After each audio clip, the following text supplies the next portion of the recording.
So, Mighty Morphin Power Rangers The Return, Issue 4 is the big grand finale for this miniseries, as everything comes to a close with Issue 4. Or so it seems, and we'll be getting into that later on within the review, because Mighty Morphin Power Rangers Return Issue 4, this series in general, this series was fan-frickin-tastic. Like, this series hit the ground running and kept running, and it snuck the landing of Amy Jo Johnson and Matt Hotson and Nico Leon.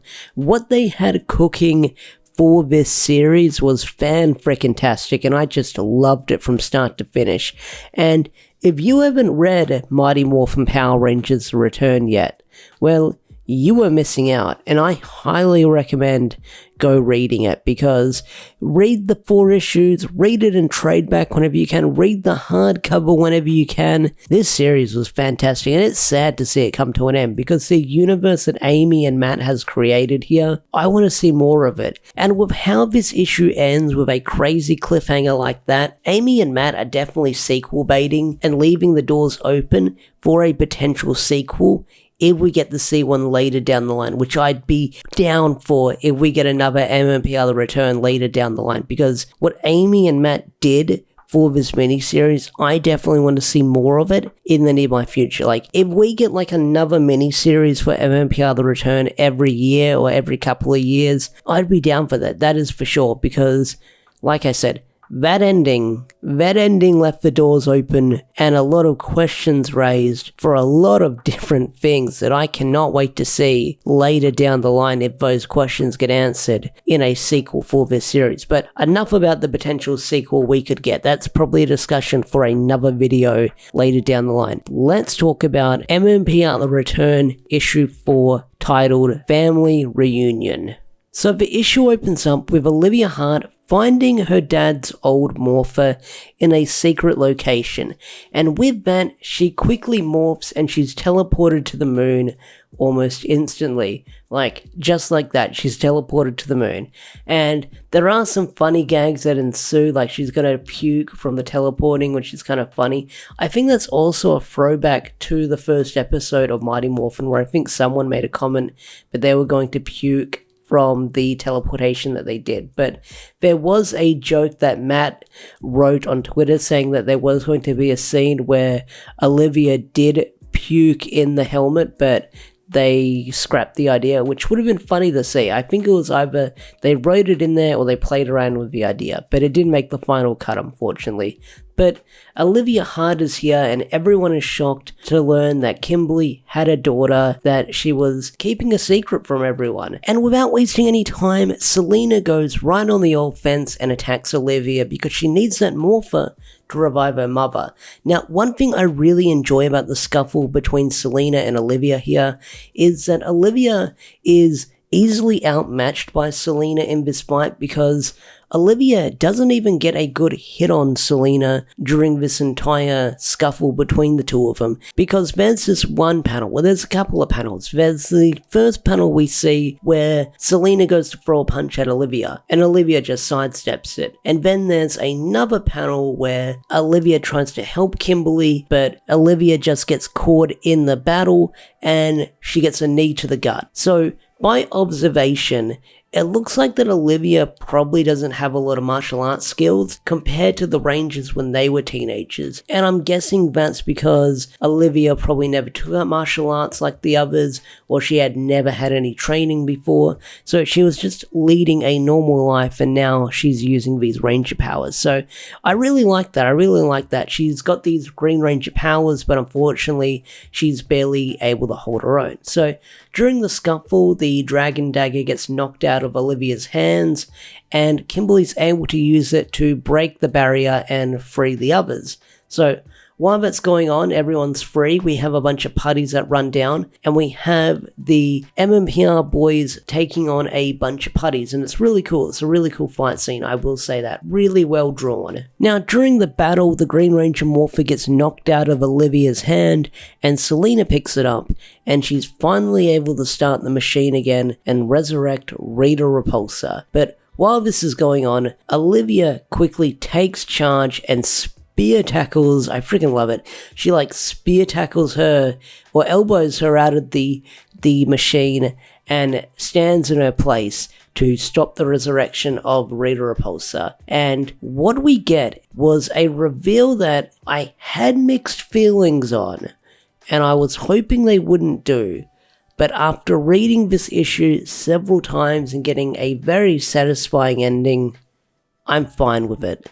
So after everyone gets their anime shocked reaction of who comes out of the machine, it's none other than Tommy Oliver back once again. So we get a nice happy reunion between most of the original Rangers, and of course a family reunion between Kimberly and Olivia. And it's a really touching moment, I will say that. Now, the whole reason why Tommy Oliver is alive again, it's because when Rita Repulsa died, she trapped Tommy Oliver's essence within the Morphin Grid as well.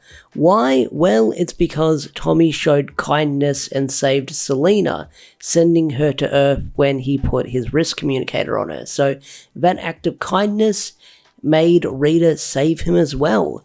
Now, a lot of people were speculating that Tommy might get resurrected like this because they did notice that Tommy was sucked into the Morphin Grid as well, with how some of the panels were written during that big climactic battle. And if you were predicting that or you saw that coming, well, thumbs up to you. Now, there was some crackpot theories that I will say, with all due respect, were kind of dumb. Someone made a prediction in my comment section saying, well, what if Selena's able to revive Rita Repulsa and Tommy comes out and he's a Draken? I'm like, why would Draken be in this universe? This is not the mainline Boom Studios universe. Why would Draken be here? That'd be dumb. That'd be a dumb idea. If they resurrected Tommy Oliver that way, that'd be pretty freaking stupid. But to see Tommy back here again, reuniting with his friends, his family, it's a nice touching moment. But the battle isn't over yet, because Selena is pissed off with what she's seeing here. And she takes out the saber-toothed tiger morpher, and she morphs into a ranger herself. And I really do like how this plays out. She grabs the morpher and she just says saber-toothed tiger. She doesn't even say it's morphin time. She just says saber-toothed tiger.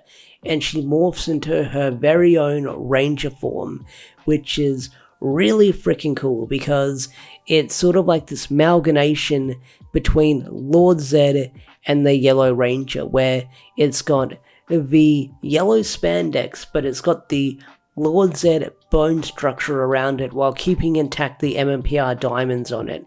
But not only that, it's the helmet as well. The helmet is very Lord Zedd-esque as well, where it's got a red visor, it's got the Lord Zedd sort of mouthpiece on it.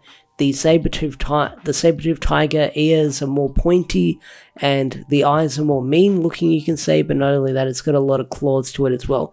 Really fantastic design, I really do like it. Like, the design is a fusion between Trini's Yellow Ranger form, Lord Zedd, and Rita Repulsa, so I really freaking like it. Like, this is a really cool design. Like, props to Dan Mora, because I think Dan Mora did the character designs for MMPR The Return, so if he's the one that conjured up this really cool form, I like it. But Nico Leon also did a really freaking cool job at drawing this as well. Like, this looks really freaking sweet. Like, I hope we get to see more of this, like, Yellow Ranger, Lord Zedd-esque fusion design later down the line. Like, one of the variants is a comic cover of Selena holding that helmet, but hopefully we get like another variant of this with another artist rendition of it, because this is a really cool freaking design. And the transformation sequences, well, they're far from over, because Finster, he's had enough of it. He said for years he's watched the Rangers destroy his putties, his monsters, and now his home. He's done watching, and what he does is he turns into this amalgamation of putty clay and getting giant, and he looks like Goro from Mortal Kombat. That's like the best way to describe him. Or Machamp from Pokemon, except with a giant like scythe hand, because he's got all these arms in the back and he's got one arm that's sort of turning into like this scythe sword thingy. He looks really freaking awesome, especially with like the old man Finster design. He looks so freaking cool. I mean, they made Finster so badass in this. I love it. Crazy, creepy, weird, badass. I just love the return version of Finster. Like, he's taking names and kicking asses. So, of course, then after that we get this mother-daughter transformation sequence with Kimberly and Olivia morphing together, which is really cool to see. I do like it. And Kimberly jumps in to save Tommy and says, "Leave my husband alone." It's a really well-drawn panel here. So Jason, Billy, and Zach are cornered by Mega Finster, and things aren't looking good for them. But suddenly they're saved by Olivia as she stabs Finster in the back with the dragon dagger and hands the boys their morphers as once again they morph into Rangers. So we've got 5 of the Rangers here squaring off against Selena because they're going to take back their friend's morpher. So they jump into fight, and Olivia's quickly knocked back because, like I said, she's probably got the least fighting experience out of all of them. Because like she tells Tommy, she's only been a Ranger for about 10 minutes. So Olivia and Tommy have this nice, heartwarming first meeting between the two of them, and Tommy is confused as he's trying to take it all in because, you know, he was suddenly resurrected on the moon and he's the same age as he was all those years ago while everyone else around him has gotten older. His daughter's all grown up now. A lot for the guy to take in. But Olivia gives him back his morpher and says, "Go get him because this is yours and you're probably good to use it." So Tommy morphs once again into the Green Ranger, and we have an almost perfect reunion for the MMPR team as they get ready to face off against Selena. So Selena's easily able to swat away the rest of the veteran Rangers except for Kimberly. Kimberly just gymnastics over Selena, and she points her bow at her and says, "Look, I wasn't able to kill your mother, but I'll be sure as hell to make sure I finish you off." And that's pretty dark. I mean, even Olivia says, "Hey, listen to what you're saying." But Tommy soon finds out who they're talking to, and he says, "Wait, Selena? You're Zedd and Rita's daughter?" And Tommy tries talking some sense into her by saying, "Hey, your mother is the reason why I'm alive. She saved me. She pulled me into the morphin grid with her." And Selena's like, "She hated you. Why would she save you?" And Tommy replies with, "It's because I saved you." And he gives Selena the backstory saying, "Hey, I used my wrist communicator to take you to Earth so that way you could get off the moon." And Selena doesn't believe him. She says lies. And learning about this revelation, Selena leaves the battlefield. But I do like what Tommy says here. Tommy says, "Hey, you were a baby and you were innocent. I didn't save you back then just to fight you now." So, like I said, Selena, unable to take in this big revelation, she just kind of teleports away from the battlefield and leaves, which is kind of a weird and interesting conclusion, because like I said, the doors are open for more later down the line if we get any. So Tommy returns to Earth to lead a normal life with his friends and family once again. And there's a really cool Easter egg on the panel where Tommy is walking through the youth center and seeing all the accomplishments that Trini has done. And one of the things we see, and I missed this on my first reading, I caught it on my second one, but you can see a group of gymnasts, athletes, who are from Japan, and there's 5 of them. If you look very closely, they're based on the Rangers, the Super Sentai series that MMPR got its source material from when it came to fight footage and stuff like that. And I think that's really cool. That's a nice little Easter egg. But like I said, Tommy's back to leading a normal life, and Kimberly gives this big speech by saying she was so lost without Tommy, and she made the Power Rangers break up because she thought the world didn't need him anymore. But just because there weren't any alien supervillains doesn't mean she should have tried making them stop helping people. And then she goes on to say, hey, I was ready to kill Selena to protect our family, but that's not who we are. We need to find her and we need to help her. The world will always need the Power Rangers. The Power Rangers just don't necessarily need me, at least not on the front line. So Kimberly then hands her morpher to Olivia, and Kimberly's now wearing white and Olivia's now wearing pink, so it's definitely a passing of the torch here.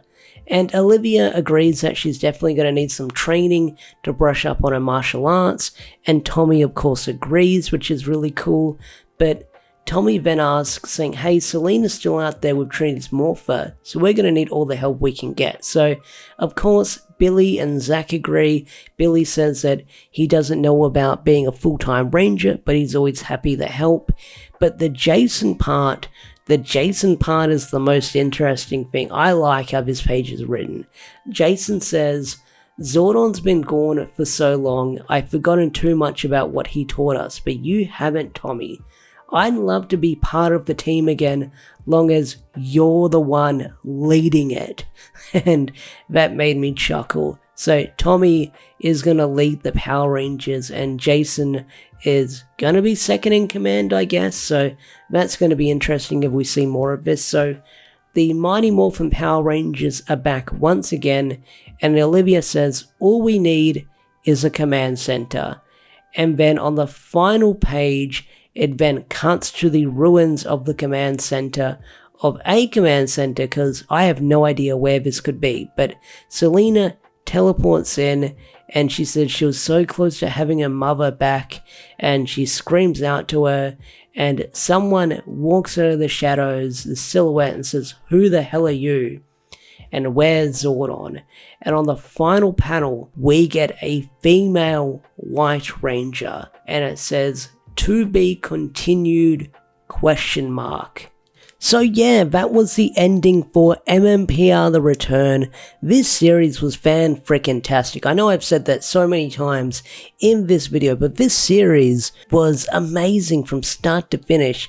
But not only that ending, where we have a female White Ranger showing up at the end. Like, I have so many questions, like, is this another dimension? Is this further on in the timeline? Like, what the heck is going on here? Like, because, like, I have so many questions, and I really hope that we get a sequel for this, because they can't just leave us on a cliffhanger like that. And, but this series was great. Like, I really enjoyed this issue. I really enjoyed this series overall. I can't wait to read it in trade back form from start to finish and just binge it again in hardcover physical form. That's going to be a lot of fun as well. But Amy Jo Johnson, Matt Hodson, Nico Leon, and everyone else involved in this book frickin' killed it. I loved it. And I really hope we get more of this later down the line in the nearby future. So, with that said, I think I'm going to bring this video to a close. If you enjoyed this video, hit that like button, subscribe to the channel if you're new, and I'll see you guys later. Peace out, take care, and bye!